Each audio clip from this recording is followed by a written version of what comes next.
And we are live. Welcome back to Takes by Fans. Today is July 10th, 2025, and I'm your host, Saint Nick. Alrighty, folks. Well. I think I got a treat for y'all today. I think we got a big old treat for y'all today. Now, I don't know how much we are going to get into the NFL and the NBA stories of the day, because yesterday on the show, we saw the first little teaser trailer for the new Bills Hallmark NFL movie. Let me get the exact name up here. Hang on. But we saw the first little tease for that. Love in Buffalo, a Buffalo love story, something like that. Gonna debut on Hallmark this year. We've been waiting for this movie to come out. Holiday Touchdown, a Bills love story. Now, classic Hallmark movie, couple falls in love, blah, blah, blah, blah, blah. But Hallmark in the NFL, they're not telling the true story of Buffalo. This is fluff. This is love. This is, there's none of that in Buffalo, I'll tell you. I live very close to Buffalo, folks. I've seen Buffalo. It don't look nothing like what this movie's trying to portray, I'll tell you. So I took it upon myself when I heard this movie was coming out that I would create, I'm not going to go movie for movie. I mean, that's kind of lame. So I'll step it up. You keep your TV movie, because I'm writing a Broadway play, baby, all right? Broadway, not some rinky-dink Hallmark movie. Ooh, yikes. No. I'm going to the stage, folks, all right? So, I created my own play. It's called Welcome to Buffalo. Buffalo. 4 L's in Buffalo because of, 4 straight Super Bowl losses. But my play, it wasn't gonna pull back any punches. I was gonna show what it's truly like living in Buffalo, trying to have a relationship in Buffalo, when the Buffalo Bills just keep ruining your dreams, ruining your life year after year after year. So I have the first rough draft completed, folks, of the play, and I kind of just want to read that today on the show. I don't know how long it will take. I don't even know if we'll even read the entire thing. But as I was reading it, it's just too good not to share. So I think today on the show, we're going to start reading Welcome to Buffalo, folks. Now, the play is broken up into 2 acts here. 2-act play, nothing crazy, folks, okay? But it's broken into 2 acts. Act 1, it's between 1990 and 1994. And then Act 2 covers 2018 through 2025. And the overall summary of the play is that 1990, couple falls in love, and they decide to start their lives and start their family in good old Buffalo, New York. They see that the team is building upon something. They're winning. The city is buzzing, and that's where they want to start their love, start their family. So, during that 4-year stretch, 4 straight Super Bowls, but they lose them all, and it takes a toll on the relationship. We'll just say that. And I am going to make this play a tragedy. It is not going to be a comedy, so there will be a death. And I'm still, I don't think that's not in the final edit yet. I'm still working it in. I want it to be tasteful. I don't want it to be, I'm trying to truly show what it's like trying to live in Buffalo during this time, during this era. Once again, there's no love in Buffalo. Hallmark's got it all wrong. They've got it all wrong. And once again, yes, they're kind of winning now, but they're still kind of doing the same thing that they did during the 90s. They keep losing those important games, and it's always to kind of that same team, always in the Super Bowl. Now it's always against Patrick Mahomes. So there still is no love here in Buffalo. The Welcome to Buffalo play paints an accurate picture. So it is going to be a tragedy. There will be a death, but it does center around three characters, folks. The first one is John. He's our starring man, folks. Male. He's 22 in 1990. A passionate Buffalo Bills fan. 6 feet tall, brown hair, brown eyes, college educated, works in marketing. Devoted husband and father whose optimism turns to despair with the Bills' losses. Then we've got Heather, the starring female. Once again, 22 in 1990. Also a Bills fan. A little shorter, a little on the short side. 5'5", brown hair, green eyes. College educated, but she's going to be a stay-at-home mother. Loving wife whose frustrations boil over into family conflicts, unfortunately, with the Buffalo Bills. And then we've got Jim. Jim, the male son of Jim and John and Heather. Born in 1991. Named after Jim Kelly. We'll read that in the play. Grows from a baby to a troubled adult in Act 2. Once again, not a good family life, not a good home life, not very stable. Because, losing in 4 straight Super Bowls, it takes a toll. Takes a toll on a fan. Takes a toll on a man. Takes a toll on a family. And we'll read that in the play. We'll read it. So, that's what we've got here, folks. A young, inspired couple moves to Buffalo, New York to start their family and to find their love. But it doesn't go as planned. So here we go, folks. Act 1, Scene 1 of Welcome to Buffalo. Enjoy. Lights up a simple stage representing a park in Buffalo. John and Heather, young and vibrant, enter hand in hand. They're dressed casually with Bills hats. Upbeat's 90 music plays faintly. John says, Heather, can you believe it?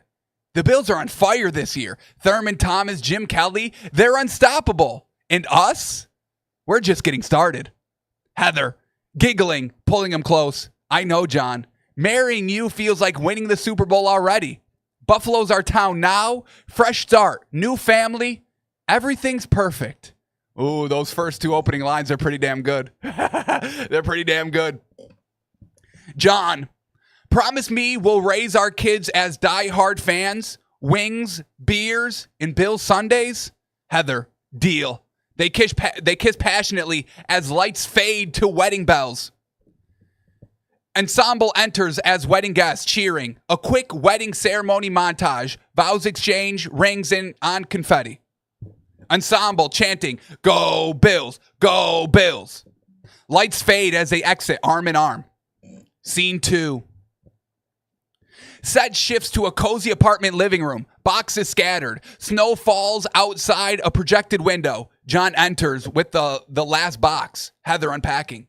John says, Home sweet home, Buffalo. Cold as hell, but the Bills are heating up. Playoffs bound, baby. Heather, it's exciting. No more city chaos. Here, we can build our life. She rubs her belly softly. Maybe start that family soon. John, speaking of, I got the call today. Dream job in marketing. High pay, flexible hours. We're set. Heather, hugging him. I'm so proud. This is our year. I mean, sheesh, folks. Sheesh. The dialogue, it's fantastic. This is our year. Oh, Bills fans, they know. They know. They toast with beers. Sound of a Bills game. Highlight real plays. Lights fade. Scene 3. And once again, folks, this is just a first rough draft, so let's all settle down, okay? All right? Scene 3. Dive bar set. Dim lights, bar stools, TV projection showing the 1991 AFC Championship game. Ensemble as rowdy patrons chanting, Bills, Bills. John and Heather at a high top, beers in hand. TV announcer voiceover says, and the Bills win 51-3 over the Raiders. They're Super Bowl bound. Ensemble erupting. Yeah, Super Bowl, Buffalo's year. John, grabbing Heather, kissing her wildly. This is it. Our team's unstoppable, just like us.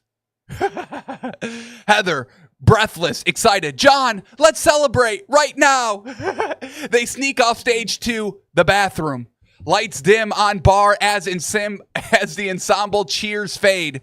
Suggestive sounds or shadows imply intimacy. Lights up briefly on them exiting, disheveled and laughing. John, that was champion. This is crazy. John, that was championship worthy. Heather smiling. Something special just happened. Folks, they just conceived Jimbo, folks, all right? The lights fade. Next scene, scene 4. The birth of Jim, opening day. Hospital room, Heather in bed, exhausted but joyful, holding newborn Jim, a bundle. John paces excited. Outside, sounds of Bill's opening day game. John says, it's opening day, and our boy's here, September 1st, perfect timing. Heather, weakly, name him Jim, after Kelly, our little quarterback. John, Jim it is, to the baby. You're going to see us win it all, kid. Oh, Jim doesn't even know, folks. Doctor Ensemble enters briefly to congratulate. Game sounds. Bills win. Cheers. Lights fade. All right, here we go. The final scene of Act 1, folks. All right, gear up. This is where it starts to turn a little tragedy-ish, all right? Living room set. Projection cycle through Super Bowl dates of 1991, 1992, 1993, and 1994. Each segment shows escalating tension. Jim, as a toddler, in the background, is ignored. Oof, not good for little old Jimmy. So 1991, TV announcer, wide right, Bills lose 20-19. John throwing the remote. No, how? Heather, John, calm down. It's just a game. John, just a game? This is our life. Arguments escalates mildly. Lights shift. Next montage coming up. 1992. TV announcer. Washington dominates 37-24. Heather, you're drinking too much, John. The baby's crying. John slurring. 2 in a row? Buffalo's cursed. Heather slaps a table. Tension rises. 1993, TV announcer. Dallas blows them out 52-17. John yelling, I can't take this. We're losers. The whole damn city. Heather tearful. And what about us? You're neglecting Jim and me. John bitter. Maybe if the team won, I'd be better. Implied a fair hint. Heather glances at phone. Physical shove suggested. 1994, TV announcer, Dallas again, 30-13, 4 straight losses. John raging, grabbing Heather. This is hell, 4 L's, Buffalo. Heather screaming, stop, you're hurting me. Fight turns violent. Jim cowers. Police sirens. An ensemble enters as cops enter, arresting John. Cop, you're under arrest for domestic violence. John sobbing, it's the Bills. It's all the Bills. Lights out on Act 1. Curtain drops. I mean, folks, is this not a little bit more accurate than that the Hallmark movie was trying to spit at us? All right, this is what really happens in Buffalo. Domestic violence, the Bills ruining them. We got the child neglected in the corner. Nobody loves them because the Bills keep losing. All right, now here we go. Act 2. We got how many scenes here? 4 scenes here, folks. We're almost over. We're almost through it. Settle down. We get Act 2 here, set of April 2018 in an NFL draft party. So a little time jump here, time leap. Set, living room, now run down. John, 50s, disheveled, beer gut. Heather, 50s, wary. Jim, 27, anxious, unkempt. Sit around a TV. Pizza boxes, empty bottles. They're in rough shape. John, an alcoholic. Heather, distant. Jim, withdrawn. Draft party with sparse ensemble guests. John, hoarse. Another draft. Probably bust again. Buffalo's doomed. Heather coldly, like us. Haven't spoken properly in years. Jim muttering, 4 L's, always losing. TV announcer. With the 7th pick, the Buffalo Bills select Josh Allen, quarterback from Wyoming. An ensemble cheering weekly at first, then building. Josh Allen. John, eyes lighting up. Big arm? Tough kid? Maybe this is it. Heather softening. Optimism? I haven't felt that since the 90s. Jim smiling faintly. The new Jim Kelly? Group hug tentative. Lights fade on renewed hope. So, man, this family, they've been through it. But a little glimmer of hope. The draft. Josh Allen. Buffalo could turn it all around. Scene 2. 2018 to 2021, a montage of healing.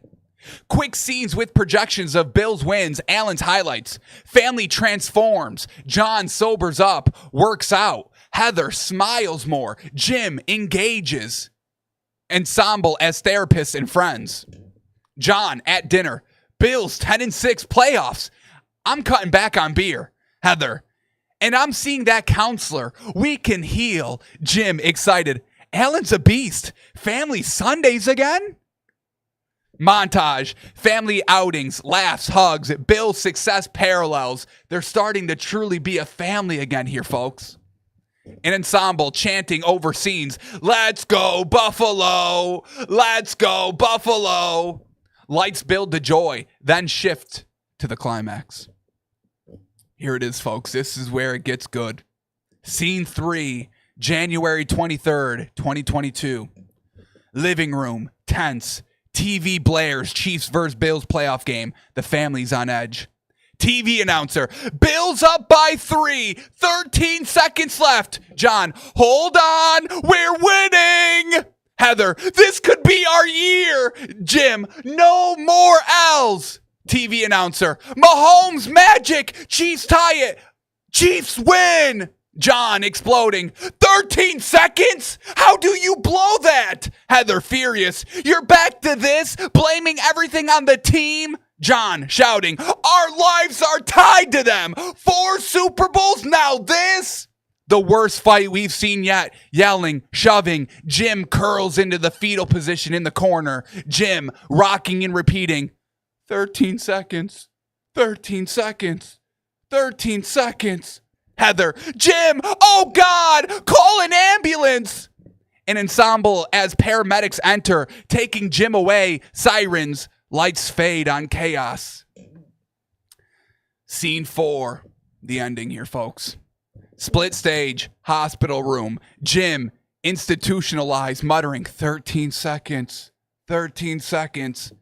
And in the living room, John and Heather packing boxes. Projections, more Bills Chiefs playoff losses from 2023 to 2025. Doctor to Heather. Jim's catatonic. The trauma tied to those games. Heather tearful. Our fault. The Bills broke us all. In the living room, John. Another loss to Mahomes.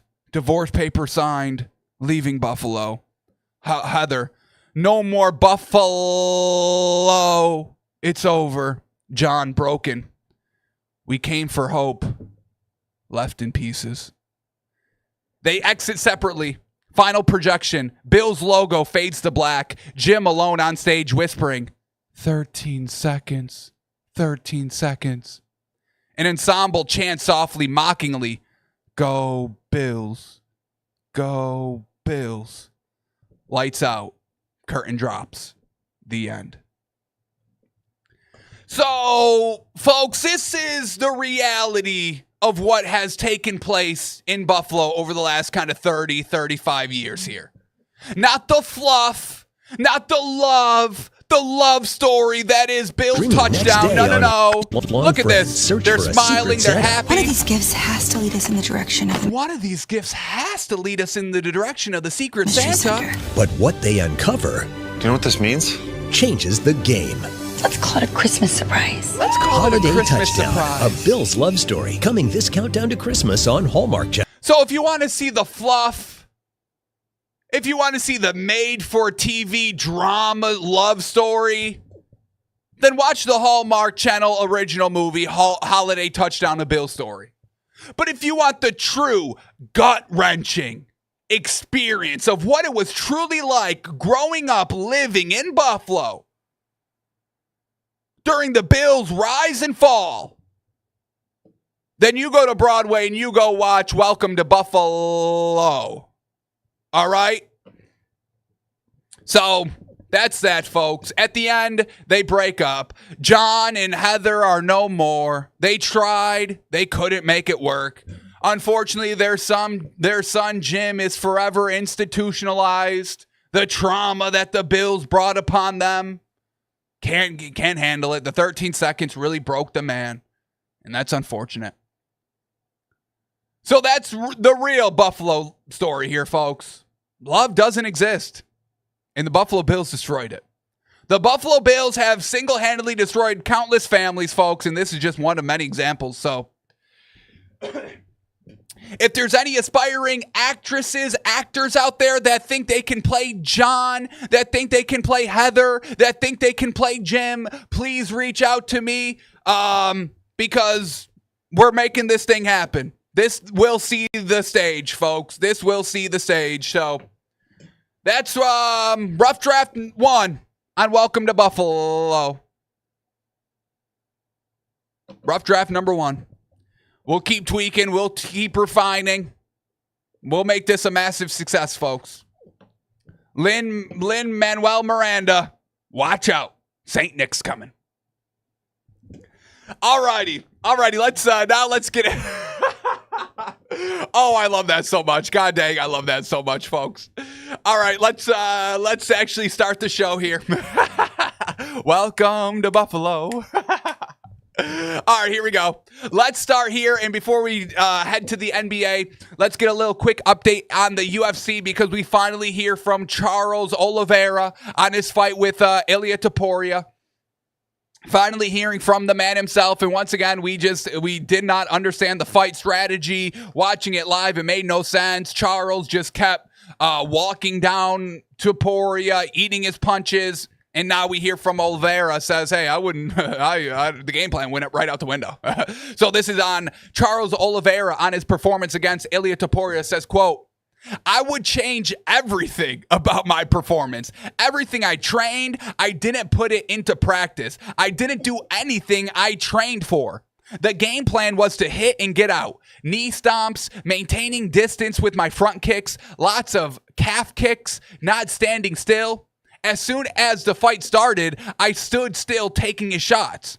I think if I had maintained distance, moving my hands, working on the front kicks, working on the stomps, trying to take him down, I think it would have been a completely different fight. Yes, absolutely.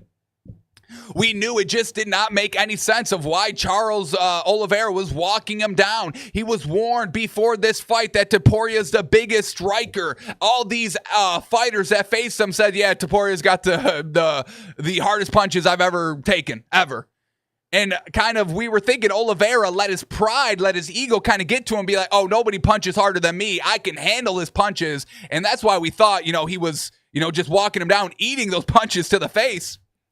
But he said it all just kind of, goes out the window. And, we do have to remember, folks, at the end of the day, yes, these people, players, teams in general, this goes for really all sports. You could train for everything. You could put months into training, but once you're thrown in there, you got to keep that level, cool, calm, collected head. We had Charles Oliveira said, yeah, as soon as I got in that octagon, everything that I trained for, everything that I worked on, just right out the window, and I went into this default mode. And, we hear from Joe Burrow, he's in quarterback. We're hearing the story. It gets brought up almost every single year of, Joe Burrow, always cool, calm, collected, coolest cucumber in the league. He doesn't let the the big moments, the bright lights affect him in the moments. We hear about his pulse control, his heart rate, all that. It doesn't rise. It doesn't spike at all when they're down in overtime, big game, small game. He always stays at a cool, calm pace, and that's what you have to do, especially in fighting, You take a punch to the head, you start bleeding. You got to keep your composure, get back to your training. And unfortunately, Oliveira couldn't get back to that. So that's why he goes down, and he goes down quick. All of his training went out the window. We also get this quote here by Oliveira. Says Topuria is the hardest hitter he's ever faced. So once again, I mean, we kind of heard that Oliveira was kind of the hardest puncher in the UFC. And now that's kind of been taken over by Topuria. Quote here by Oliveira says, quote, Ilya is definitely the hardest hitter I've ever faced. He's the one who hit me the hardest. There's no denying it. I've taken really hard hits from guys like Justin Gaethje, Dustin Poirier, and Michael Chandler that only ended in a knockdown. I've never been knocked out before. I've been knocked down by punches, but this time I got knocked out. It was something new for me. I didn't know what had happened.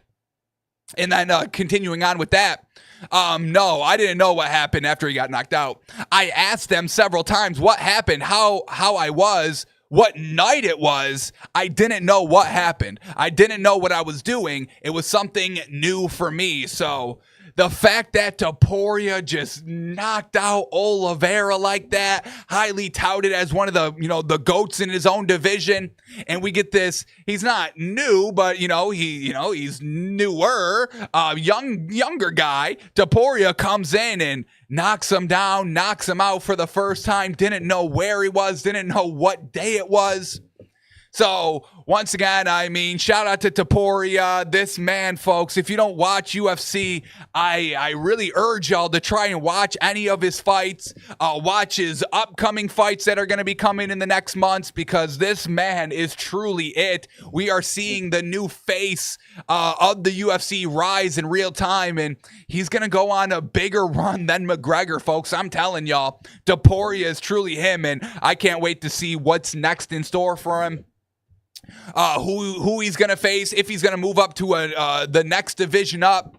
But he was looking beefy as heck in his last fight, so maybe he does go up to the next division. But Topuria is him, and he is here, and I feel sorry for whoever his next opponent is, because you'll be knocked out. You'll be knocked out.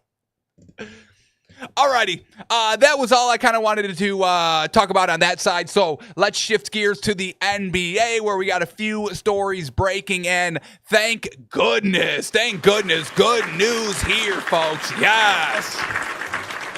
We get Jonas Valanciunas is expected to stay with the Nuggets, passing on his offer from Greece. Now, we heard that, he was deciding of playing overseas in Greece, and we were like, what the hell are you talking about?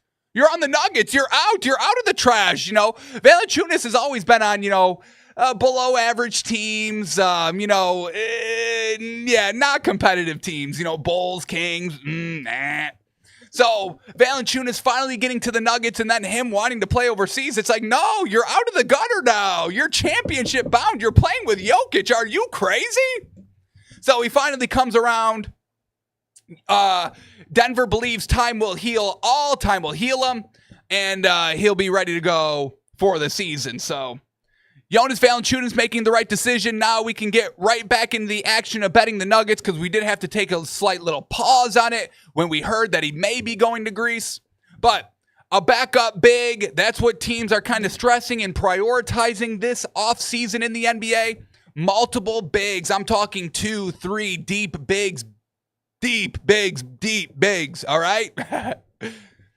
All right, we get this. Devin Booker is agreeing to stay with the Suns on a 2-year, $145 million extension that keeps him through the 2029-2030 season. So Devin Booker staying with the Suns, that's the only player that they're really kind of building around. We see him get rid of everybody else, and we'll see if Devin Booker can single-handedly bring this team back to the finals. I'm not the biggest Devin Booker guy. Shout out. He got to the finals before. Shout out. I give him credit. But, he's a guy in the league. And I really mean no disrespect by that. But I don't think the Suns will make a splash this year. I don't think they'll really be relevant. But shout out to getting your bag. I mean, that's what's most important at the end of the day, folks. Money. Shout out Devin Booker for getting his. Alrighty, well, this just slid under everybody's nose. And once again, I mean, the NBA is doing nothing to help themselves from the accusations of potential fixing and money talks and money buys everything. Because the NBA unveiled the group stages for the 2025 NBA Cup, the in-season tournament and all that. Now, we know it was bought by the Emirates. That was shown to us last year. Year one of the NBA playing tournament. It was owned by the NBA, and we thought, oh, they're doing this, to bring in viewership. That was what it was sold to us as. Yeah, we're going to bring urgency back to the regular season in the NBA pre-All-Star break by doing an in-season tournament, and we're going to be playing for money and championship and all that. That will bring in urgency. So that's what it was sold to us as. But then the following year, it was bought by the Emirates, so that's really all it told us. It was just a money grab. They had this planned out. So the Emirates wanted to get into the basketball action, so they bought their own in-season tournament. And now they're just showing us the group stages, because they change group stages every single year. You don't televise this in any sort of way. A chance to make money selling advertisements on television, and you don't take it? An NBA group stage lottery show? Half hour, you don't do that? You don't take that opportunity? That's really fishy. So you just did this behind closed doors and then you tweet it out and we're all supposed to be okay with it? Like, I just don't get it. In a league that desperately needs transparency more than ever, more betting allegations. We had that whole Luka Doncic trade to the Lakers during the whole frenzy of, oh my God, the NBA is dying. We need a new face of the franchise. We need something to boost viewership. And then the big old blockbuster trade out of nowhere for Luka Doncic to the Lakers happens. And then the Mavericks, with like a 1.8% chance to win the number one overall pick, gets the number one overall pick. Dallas, who did the trade, just kind of fishy. Just real fishy. And, of course, it could have happened naturally. But, given everything that has happened this season and what's been going on with the NBA, it's not the best look for them right now. And them just saying, yeah, we did the group stage in private. Here you go. And I mean, this isn't anything too crazy, but just kind of, it doesn't help the NBA it doesn't help them in any way. Because one of the group stages has the Lakers and the Mavericks. I mean, that's ratings right there in itself. I mean, come on now. So, real interesting that the NBA's done this. So these are the group stages. I mean, we don't care about the in-season tournament anyway. I don't. It means nothing to me.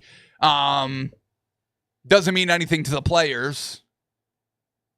So, yeah, but still, I don't love it. Don't love this, NBA. Adam Silver, a little fishy. Your league is becoming very fishy. That's all I'll say. Lack of transparency, not good. Not good. As the NFL is trying to cover up their collusion, and we'll talk about that later in the show, but that's going to be breaking, folks. Watch out for that. The NFL and the NFLPA tried to keep it under wraps, but no, it is not. It is not. So watch out for that to unfold and potential things to get ugly there, folks. The end of sports, I don't want to say it may be upon us, but it may be upon us, folks. It may be upon us. All right. Couple more things here in the NBA side before we get to the NFL and the potential drama unfolding over there. We get this, and this doesn't speak very well. DeAndre Ayton has not spoken to LeBron James since signing with the Lakers. Now, he did get a text from Luka, but no official call from LeBron James yet, and that's a little interesting, no? LeBron James seems like he would welcome any new person to LA, especially a center that they're desperately in need of, that we keep being told is, that's their only piece that they're missing for a championship run. So the LeBron James speculation of a trade, I never bought into any of the trade for LeBron, but him not texting DeAndre Ayton kind of speaks of could speak to two things here. One, that LeBron James is going to leave and doesn't care. He's like, well, I don't care about this team anymore, so I'm not going to call him.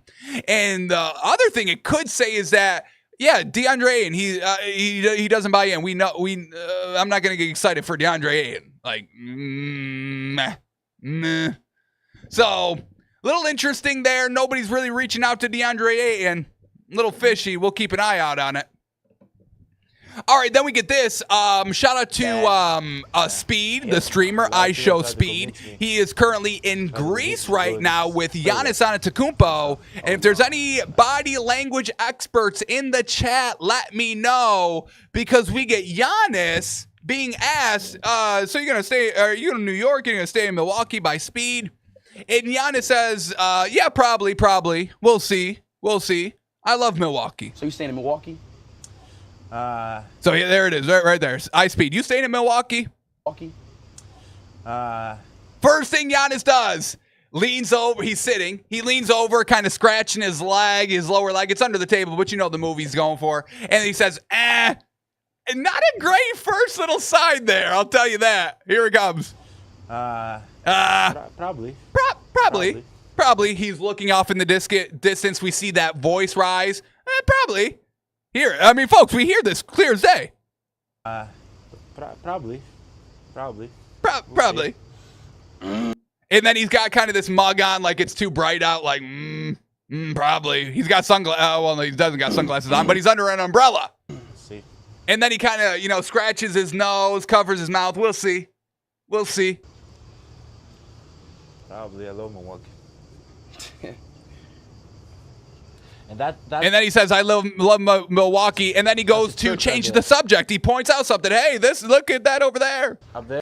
So, man, I was kind of, I was believing that LeBron James wasn't leaving, but him not calling Ayton, little fishy.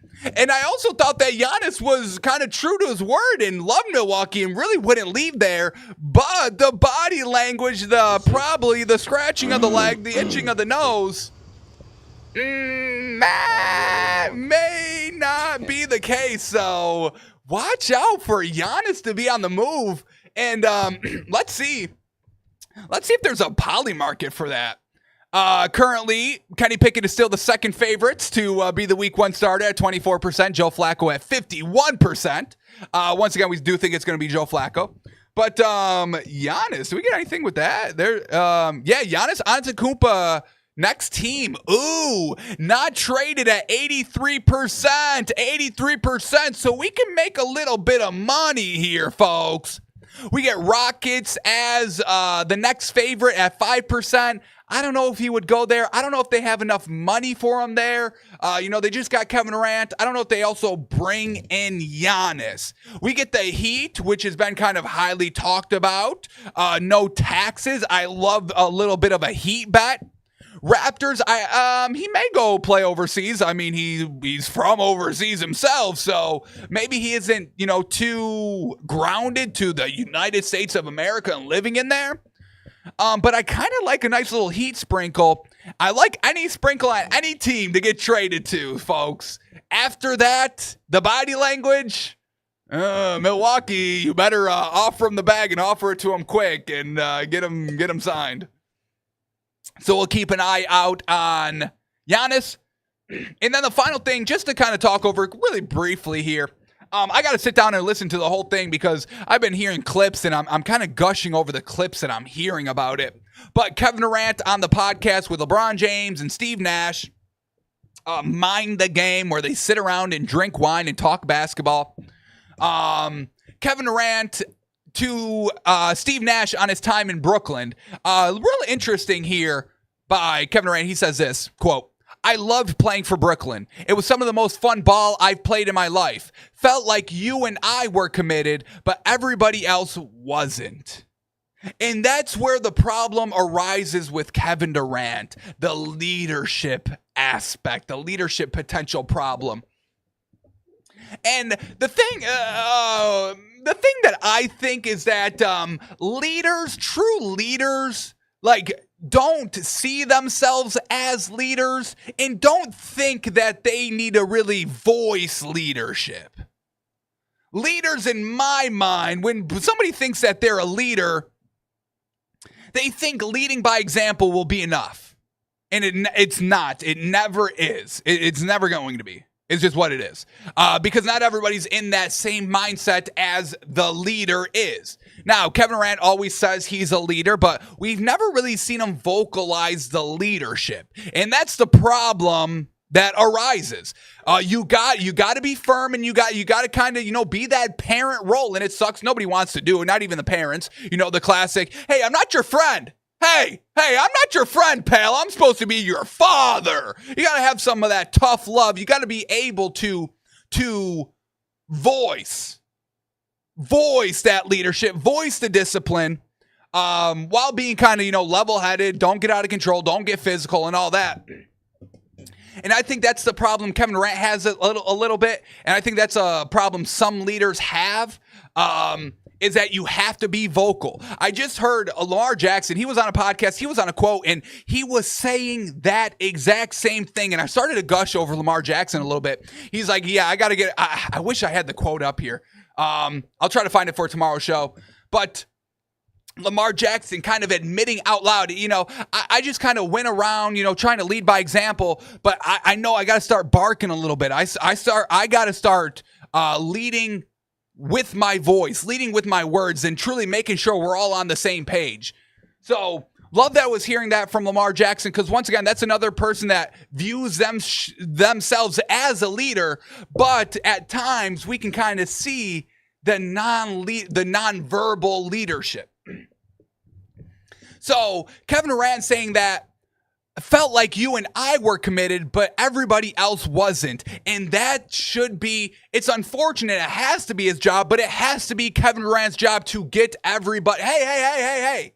You got to be that outspoken leader. It sucks. You don't maybe not want to do it, or maybe think, well, these are grown men. Me talking, what is that going to? But it does. That's what it is, folks. It's what it is. Leaders, they can lead vocally. They're so respected because of their vocal, then they can lead by example. But you got to be a vocal leader, and that's not Kevin Durant in my view of what I've seen. So, Kevin Durant with Brooklyn, once again, it's Kyrie Irving, it's James Harden, big personalities. I'm just going to say big egos, but, settle down with it. It's not like they're like, oh, yes, I'm the greatest player. Nobody's better than me, all this, all that. But those are, two of the more outspoken little ego-ish players in the league, James Harden and Kyrie Irving. Once again, they all kind of view themselves as leaders, but leading by example and not being that vocal leader. And when you got all these leaders on your team but aren't vocalizing it, you really don't have a leader at all at that point. And that's what the Nets was. LeBron, Kevin Durant, Kyrie Irving, James Harden, all trying to lead by example, but never being on the same page. So we get that little insight by Kevin Durant. And I just thought it was interesting because that's kind of what I've been seeing. So shout out to Kevin Durant. This is not a knock at all. I view myself as the same problem with Kevin Durant, so I understand it. That's why I'm saying it. So shout out to Kevin Durant, great basketball player. But when you're here with the Rockets, young guy, you can be a vocal leader. It's okay. Yes, Ime Udoka is going to be a leader, and he's going to be a vocal leader. You better believe it. Don't take it personal. Stand up. Straighten out that tall back of yours, and be the leader. Be the vocal, demanding leader that you are going to need to be if you want deep success for the Houston Rockets. I know you can do it, Kevin. I know you can do it. I love you. Kevin Durant, I truly love you. Okay? Settle down. It's not a knock. It's not a critique. Settle down. I'm being a leader. I'm being the vocal leader. Do you see? It's me. I got to be the one that gets yelled at. Oh, he's calling Kevin Durant not a leader, not a vocal leader. Oh, look at this guy. Doesn't know ball, doesn't know anything. That's fine. That's what a leader has to do, folks. Do you see? I'm leading by example here, folks. Yes. Kevin Durant, settle down. I love you. Go win a ring for the Rockets. Be that leader, baby. All righty. That's all we had for the NBA today. So now let's shift gears to the NFL where, ooh, baby, it's about to start getting juicy over there. The NFL, no good. No good. So here we go. The story that they wish went away is not going away. And this is what started it all. The NFL and the NFLPA, Players Association, quietly agreed to a confidentiality deal that hid the outcome of a collusion grievance. And in that collusion grievance, we've talked about it. Pablo Torre, once again, let me shout out Pablo Torre, who's been leading the charge on this investigation and bringing it to light. So I applaud thee. But the outcome of the collusion grievance found the league urged owners to limit guaranteed money after the Deshaun Watson deal. That was what was found in the official grievance, folks. By the third party, by the investigator, they found out. This was the ruling in the article. It found the league urged owners to limit guaranteed money after the Deshaun Watson deal. And remember, each team operates as a separate business. We read that in the article as well. The NFL is not a business and then branches off to the teams. No. Each team is a separate business. So this is collusion, folks. Also, the players weren't told. The NFL and the NFLPA, they agreed to a confidentiality deal that hid this ruling from the public and the players. The Player Association held this ruling from the players. The NFLPA is supposed to represent and look out for the players. Folks, this is bad. This is a huge story. Just because the mainstream media, ESPN, isn't talking about it, doesn't diminish the significance of this story. Once again, the owners are not trying to pay any players, and they're trying to take away the guaranteed money because of the Deshaun Watson deal. Not good. Not good. The unusual confidentiality agreement signed by the NFL and the NFLPA hid the details of the collusion ruling from the players. Now, nearly 6 months later, the union is appealing the ruling because this has now been made public. So now all this is going to be coming to light because the union is appealing it. So now we're going to get it back into the forefront here. They tried to cover it up. Pablo Torre unfinished it. Don't let them kind of brush this story under the rug. Well, it was 2 weeks ago, so we can all... No. If you're an NFL player, I don't know how you're not furious about this, not foaming. Lamar Jackson directly kind of affected by this. He was named in the article. So... I mean, more information needs to come to light. They got to speak for this. We got to hear from Roger Goodell because, once again, he was found. Roger Goodell,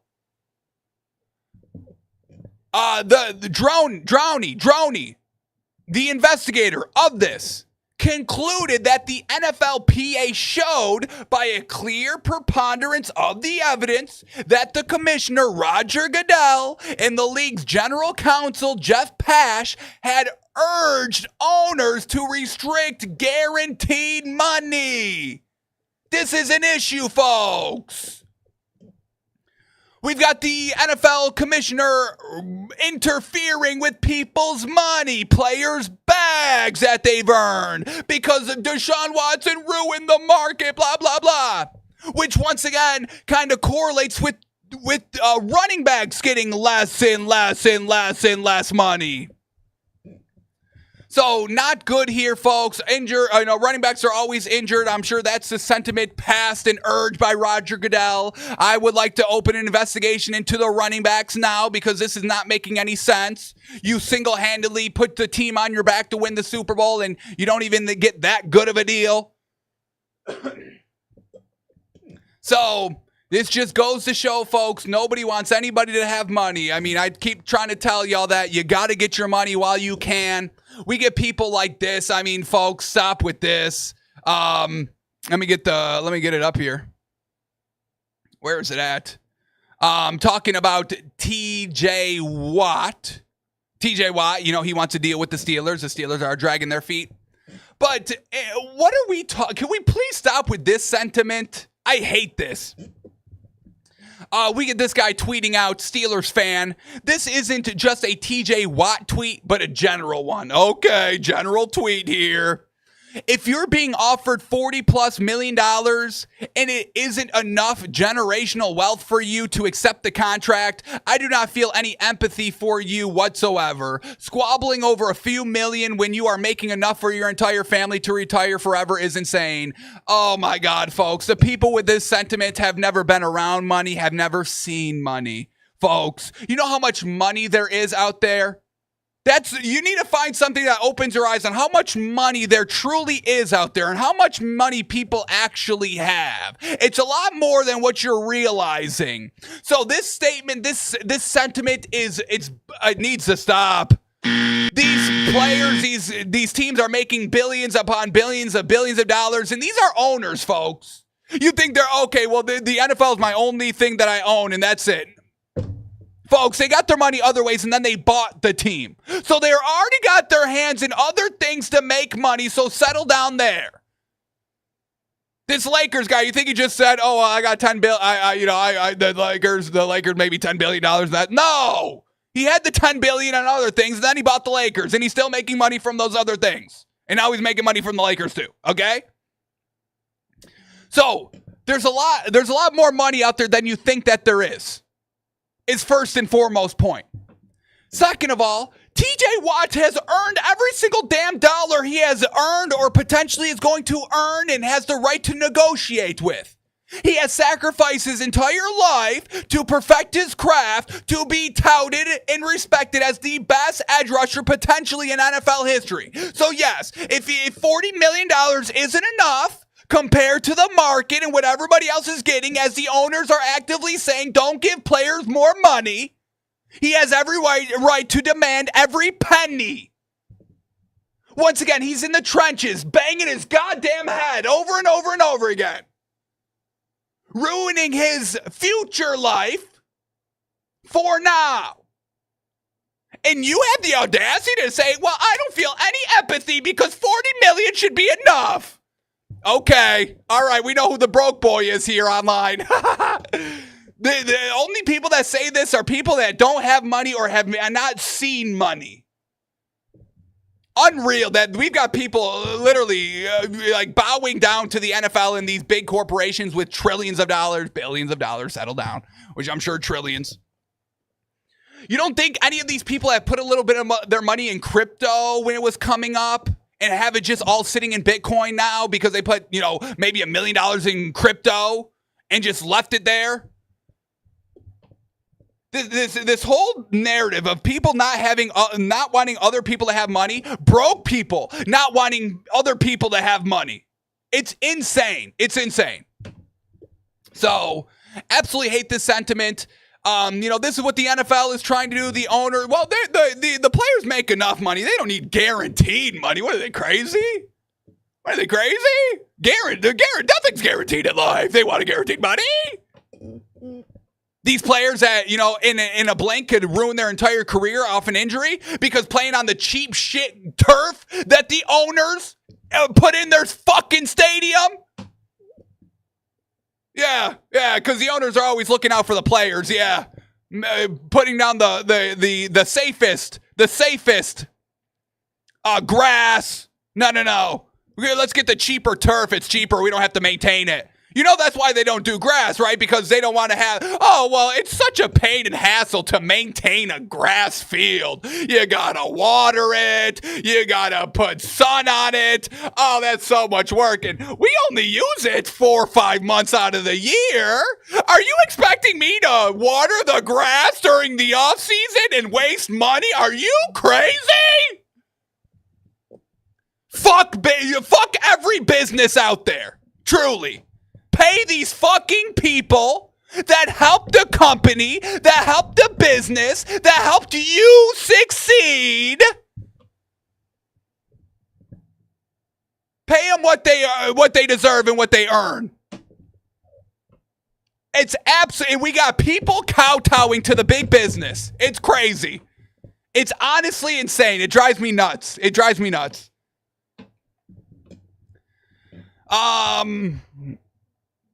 Get your bag, folks. Get your bag. I can't stress it enough. All right. What do we got? 5 minutes left. Let's go here. Damn, folks. Damn. Okay. Here we go. You better believe I'm charging a heavy price to see Welcome to Buffalo on Broadway. Tickets are not going to be cheap, folks. Sorry, $500 a ticket, and that's just for the nosebleeds. If you want to come see Welcome to Buffalo on Broadway, it's going to cost you. All right? I'm sorry. I'm going to be the bad guy. I'm going to secure the bag off this. Off this play, okay? All right, let's keep moving on. Here we go. All right. Well, let's shout out these teams and players because I'm loving what I'm seeing here. We've got kind of the final week and a half of being free in the NFL because training camps and camps are going to be starting in about a week and a half, and teams are getting in their kind of last hurrah, and I love it. We get the New York Giants working out in San Diego, California. Russell Wilson and company working out, moments with the boys, good times he posts on Instagram. So all getting kind of that last final workout together, a mini vacation, if you will. But love seeing that by the Giants. Once again, don't sleep on the Giants. This is a good team coming up. This is a bettable team coming up. Then we got the Indianapolis Colts. They're out there fishing. Nice little team group fishing trip before they all got to start locking in for training camp. We get Anthony Richardson out there. We had Daniel Jones, big smile and big cheese. And look at Daniel Jones, big cheese, and I love it. Now, that's what I want Daniel Jones to be a little bit more of a vocal leader out there. He's got to have that confidence of a leader. He's got to have that brought out to him. Don't love him kind of being in the back row of this photo. Don't love that. Really wanted to see Daniel Jones front and center, truly taking the reins of this team, the reins of this offense.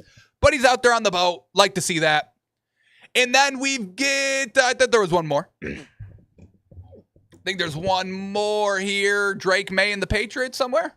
Yeah, it's Drake May. Drake May and the Patriots are in North Carolina for a nice little retreat. They've been there for days. They got a nice little house, nice little vacation house I think they're all staying in. They're getting some work done on the field, just building that chemistry.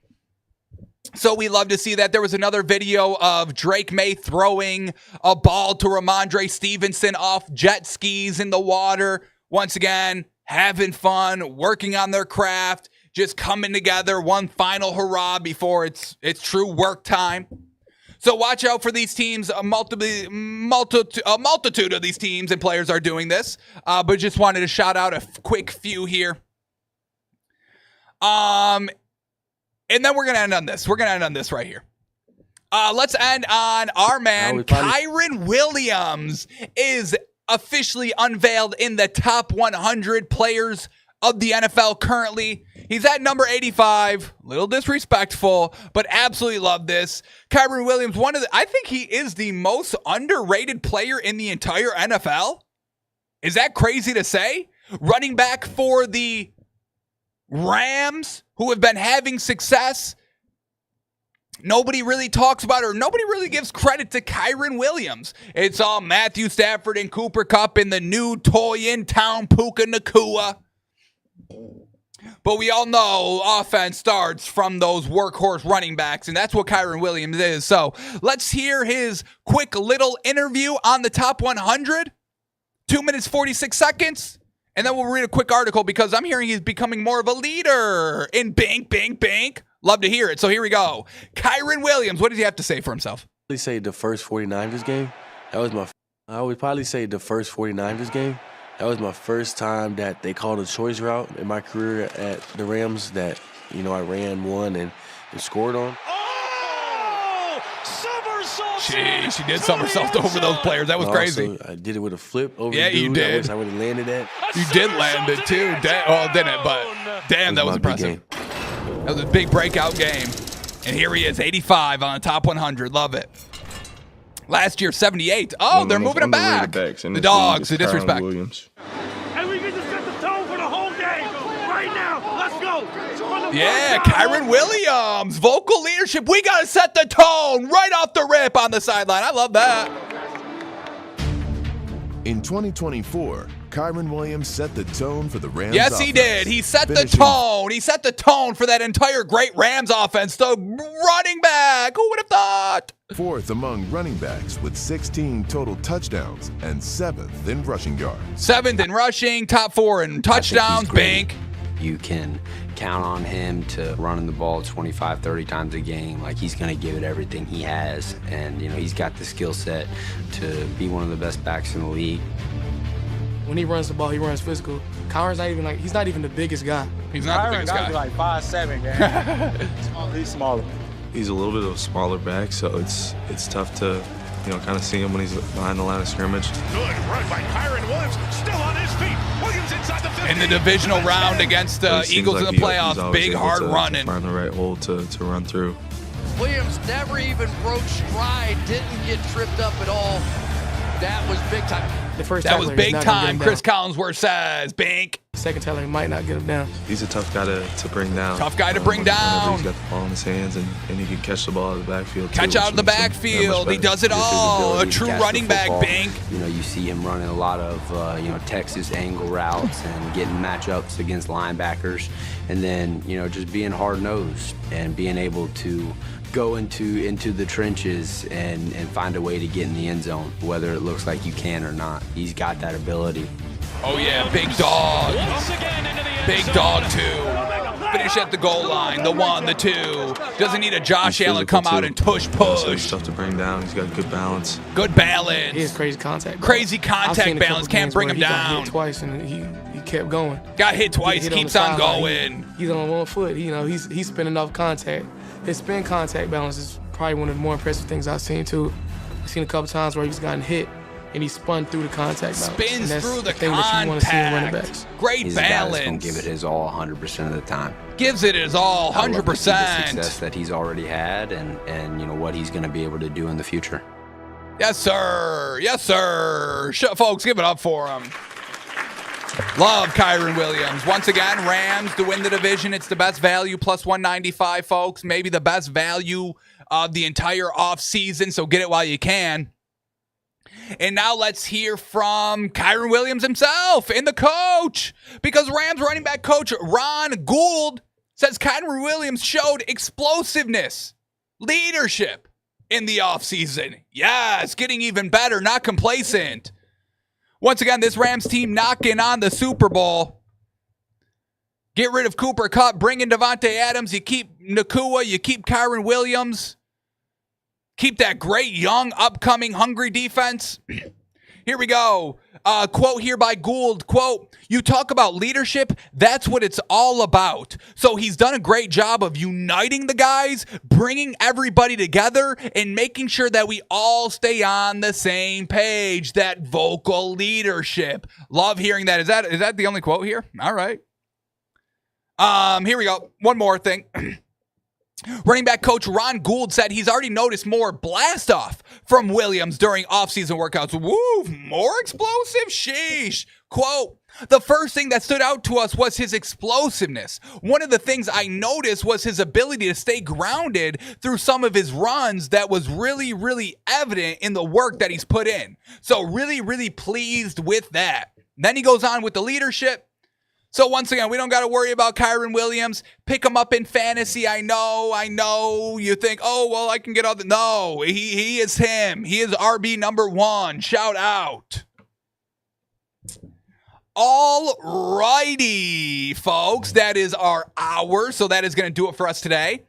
Truly appreciate everybody watching, tuning in, and listening. Shout out to everybody for getting their first look at the rough cut of Welcome to Buffalo, the first Broadway play about the real life events of Buffalo, New York. Yeah, so appreciate y'all hanging out, tuning in, and listening. We're back tomorrow to do it all again. See what's going on in the NFL. And once again, each day, folks, we are closer and closer to football season. End of the month, we got preseason Hall of Fame games. And then from then on out, oh, baby, buckle in and buckle up because money is going to be a-coming, folks. We're making money this year. All righty. We're back tomorrow, folks. Have a great rest of your Thursday, and we'll see you tomorrow. Appreciate y'all.